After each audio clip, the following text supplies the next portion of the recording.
Yo, what's up? This is day 8 of isolation. I'm sitting next to Freedom. Again, that's what it looks like. Hey, people. But, trying to make the best of it. Today was hard. It was actually really hard because it's a Friday. I want to go home. I want to do Friday things, not be in a hospital. But whatever, let's just make lemonade. And I just was talking to the doctors and they filled me in. Like they're like, yo, since you've been here for over a week, you can totally work the system. Apparently there's a cafe selection for people who visit patients. There's like a better food selection than what I'm being fed, because so I can actually make a request for like a burrito or fries. Actually, here's the thing though, like I've been making requests from people who come and visit me, and I'm really craving orange chicken from Panda Express. Like that's all I really want. Oh, and like a nice chai latte from like Coffee Bean. And then actually yesterday I was talking with my cousin about Korean barbecue. Oh my god. I just want to go outside and eat really good food.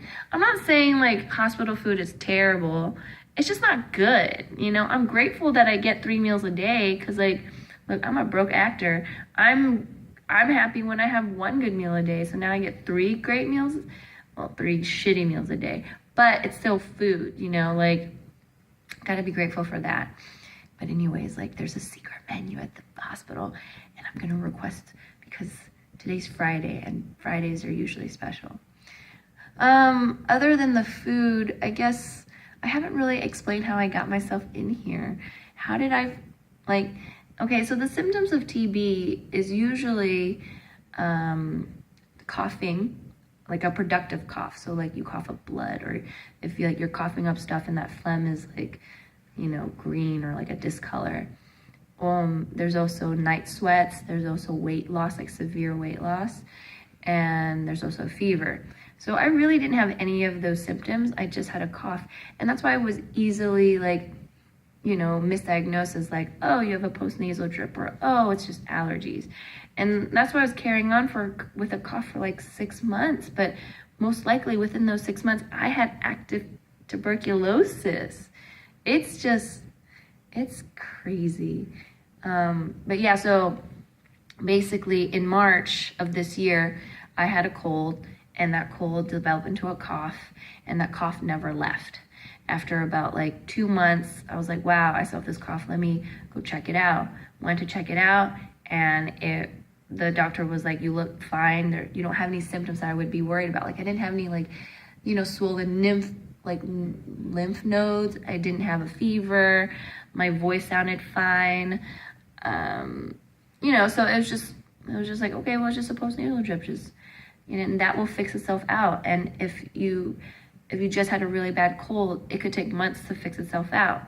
So you can either take antihistamines like Benadryl to like kind of stop the drip in the back of your throat, or you can take like cough syrup, just to like lessen the cough. It's going to suppress it, but it's not going to get rid of it. Like postnasal drip, it's just going to fix itself out. It never did. It never fixed itself out. And I just kept thinking I was like exasperating this postnasal drip because I was being active. I went camping, and then I went to Burning Man, and there's a lot of like sand that goes into your, nasal passage. So after Burning Man, I was like using a neti pot. I was still on antihistamines. I was still using Robitussin, and it just wasn't getting any better.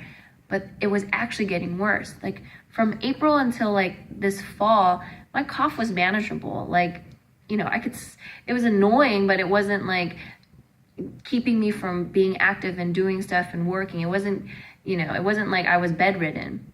But these past 2 weeks, I found myself like talking to people and I couldn't even finish a sentence without coughing. So I was like, you know what? I really need to crush this. Also, like, I'm an actor and like I want to get back into like open mics and storytelling, and I don't want to be those storytelling stuff is like timed. I don't want my time to be taken away if I'm busy like having a cough, like choking session, like, and then this happened. No, like that's disgusting. So I was like, you know what? I'm just gonna go to the doctor again and crush this. Like maybe get some antibiotics, get something like, cause I was thinking it's allergies. Went to the doctor. The doctor even said, wow, like your vitals are fine. Like I think I'm just gonna give you some Flonase and send you on your way. But since you're saying that you've had this cough for now that's like 6 months, I'm gonna take a chest x-ray just to be safe. And I mean, you know what? I had dinner plans, okay? I had dinner plans. I was gonna go eat some dumplings at this dumpling place in like the Valley or whatever, or Glendale. And, you know, as I'm waiting for my x-ray results, I'm texting my friends, oh, I'll be there in like an hour.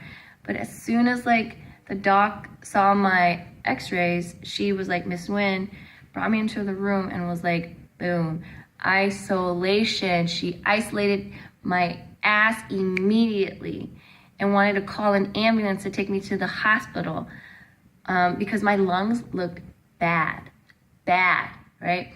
I didn't have any health insurance, so I told them that I would drive myself, and I did. Because they were like, it's bad, like you need to go to the hospital. And I want this thing to be resolved because I've been coughing for a very long time. And so I went to the hospital. I admitted myself through the emergency room. In the emergency room, the doctor showed me a picture of my lungs. Like regular lungs, you know, there's like a smooth texture. My lungs, both of them have these like swirly things all over, right? All over. And that's, each swirly is an infection. So my lungs were hella infected. And like my doctors are saying that like those lungs look like they were from the 1500s and I could have died from consumption. That's what TB used to be called, consumption, because of the severe weight loss. It was consuming your body from the inside. So creepy. So I'm an atypical patient because with active TB, I really don't look like I'm on like death's door. So what's up? I got a strong, you know, immune system. You know, what do you have? But I still have TB and I'm still apparently really, really contagious. And so that's why I'm here. And like, I care about not getting others contagious. So I'm going to do what the doctors tell me and continue being isolated. Though I have thought about breaking out. Those sliding doors, you know, it's actually unlocked. And I've tried to like, and I can actually push it out and just like make a run for it. And I know exactly where my car is parked. But you know, like the doctors and stuff, they say that it's not a jail. Like they can't really force me to do anything I don't want to do. But anyways, wow, like this is a long video. So I'm gonna say bye now. And let's say bye to freedom. Bye freedom, bye people. Yes, walk away. Walk to your car that you can drive. And you can enjoy a Friday night with your lady friends. Talk to you tomorrow.